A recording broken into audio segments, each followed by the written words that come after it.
Hello guys, welcome back to my channel. एक और Indian football के एपिसोड में आप सबका स्वागत है गाइस। तो इस वीडियो में हम लोग बात करने वाले अनवर अली ट्रांसफर सागा के बारे में। आप सबको पता है कि ये सागा बहुत दिनों से चल रहा है और 2 अगस्त वो डेट था जहां पे पीएससी का मीटिंग होने वाला था, जहां पे अनवर अली अपने पक्ष रखे, मोहन बगान ने अपना पक्ष रखा और इसके बाद पीएससी ने ये डिसाइड किया था कि 1-2 दिन में वो एक इंटरिम ऑर्डर निकालने वाले हैं और वो इंटरिम ऑर्डर आ चुका है। इंटरिम ऑर्डर क्या है उसके बारे में बताने से पहले मैं सबसे पहले बता दूं कि उस मीटिंग में हुआ क्या था गाइस। उस मीटिंग में अनवर अली के जो रिप्रेजेंटेटिव है या कह लो लॉयर है, उन्होंने ये क्लियरली कहा था गाइस कि अनवर अली ने अपना कॉन्ट्रैक्ट मोहन बगान के साथ टर्मिनेट कर चुके हैं और अब वो ईस्ट बंगाल के साथ साइन कर चुके हैं और अब वो ईस्ट बंगाल के खिलाड़ी है। साथ ही साथ उन्होंने ये भी कहा था गाइस कि अनवर अली का जो लाइवलीहुड है उसको जरूर ध्यान में रख के पीएससी कोई डिसीजन दे गाइस। और मोहन बगान से जब पूछा गया कि उनका क्या पक्ष है, तो मोहन बगान ने सबसे पहले अनवर अली से पूछने का कोशिश किया कि अनवर अली क्या चाहते हैं, पर अनवर अली से कोई जवाब नहीं मिलने के बाद मोहन बगान ने गाइस सीधा कंपेंसेशन की मांग की। 20 करोड़ रुपए की कंपेंसेशन की मांग की है guys. Sporting sanction on Anwar Ali, Delhi FC and East Bengal की भी मांग की है गाइस। अब मैं बता दूं कि जो इंटरिम ऑर्डर है वो क्या है गाइस। इंटरिम ऑर्डर में ये क्लियरली कह दिया है पीएससी ने कि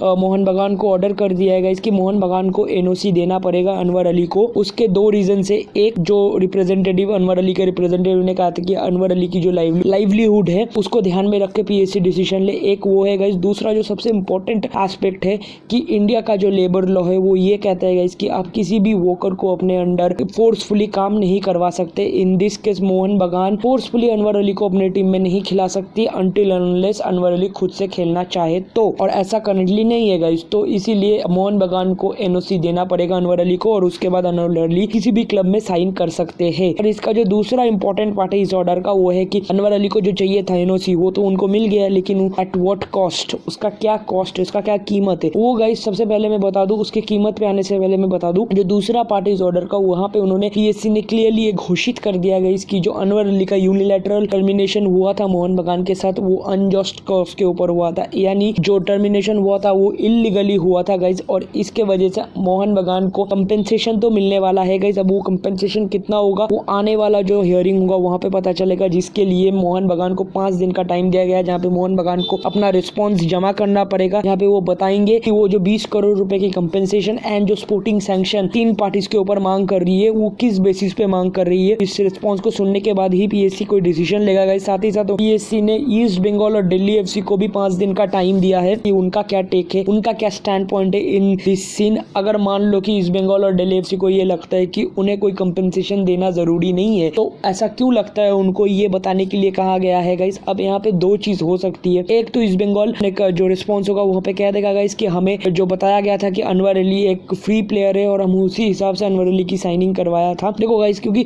अनवर अली के बारे में ईस्ट बंगाल मोहन बगान में तो जाने वाले है नहीं, क्योंकि मोहन बगान उनका पेरेंट क्लब है नहीं, पेरेंट क्लब उनका दिल्ली एफसी है, तो उन्हीं के साथ बातें करेंगे। साथ ही साथ आर्च राइवल्स है, तो ईस्ट बंगाल तो मोहन बगान के पास जाने वाले थे नहीं। उस हिसाब से अगर ये बात बोलता है और ये बात प्रूफ हो जाता है पीएससी में, तो फिर बात आ जाएगी अनवर अली और दिल्ली एफसी के ऊपर ही। फिर जो कंपेंसेशन पीएससी डिसाइड करेगा कि ये कंपेंसेशन देना पड़ेगा मोहन बगान को, फिर वो दिल्ली एफसी और अनवर अली को ही देना पड़ेगा गाइस। अब ये कंपेंसेशन 20 करोड़ रुपए तो होगा नहीं गाइस, क्योंकि 20 करोड़ रुपए कोई छोटा रकम नहीं होता कि बोला मांगा और मिल गया, ऐसा तो नहीं होने वाला गाइस। लेकिन जितना भी कंपेंसेशन मिलेगा गाइस वो काफी बड़ा अमाउंट होने वाला है, कोई छोटा मोटा अमाउंट तो नहीं होने वाला, इतना आप मान के चलो। और कितना बड़ा अमाउंट होगा वो तो टाइम ही बताएगा गाइस। कितने स्पोर्टिंग सैंक्शंस लगने वाले वो भी टाइम बताएगा कि स्पोर्टिंग सैंक्शन असली में लगने वाले हैं या नहीं, अगर लगने वाले हैं तो कितने टाइम के लिए लगने वाले, वो टाइम तो टाइम ही बताएगा गाइस। मुझे नहीं लगता, पर्सनली मुझे ऐसा नहीं लगता कि अनवर अली के ऊपर कोई बहुत बड़ा स्पोर्टिंग सैंक्शन लगने वाला है गाइस, क्योंकि अनवर अली एक बहुत इंपॉर्टेंट रोल प्ले करते हैं इंडियन फुटबॉल में, एक बहुत इंपॉर्टेंट पार्ट है इंडियन फुटबॉल का। तो उस चीज को ध्यान में रख के मुझे नहीं लगता अनवर अली के ऊपर स्पोर्टिंग सैंक्शन लगने वाला है बहुत लंबे टाइम के लिए, लेकिन क्लब्स के ऊपर लग सकता है गाइस। अब वो कितने टाइम के लिए लगेगा ये तो पीएससी के अगला हियरिंग के बाद ही पता चलेगा। At this point of time जो सारी बातें थी वो मैंने आपको बता दिया है। अनवर अली को एनओसी मिल जाएगा मोहन बगान के तरफ से और जो यूनिलैटरल टर्मिनेशन हुआ है उसे अनजस्ट घोषित कर दिया है पीएससी ने। करेंटली यही अपडेट है गाइस अनवर अली को लेकर जो मैंने आपके साथ शेयर कर दिया। होपफुली मैं आपको समझा पाया हूँ इन शॉर्ट में। एंड आपको अगर वीडियो अच्छा लगा तो please make sure to like share and subscribe. या 300 सब्सक्राइबर के हमारे टारगेट है उसे पूरा कर दो और मैं आपको मिलता हूँ अगले वीडियो में। तब तक के लिए यू टेक केयर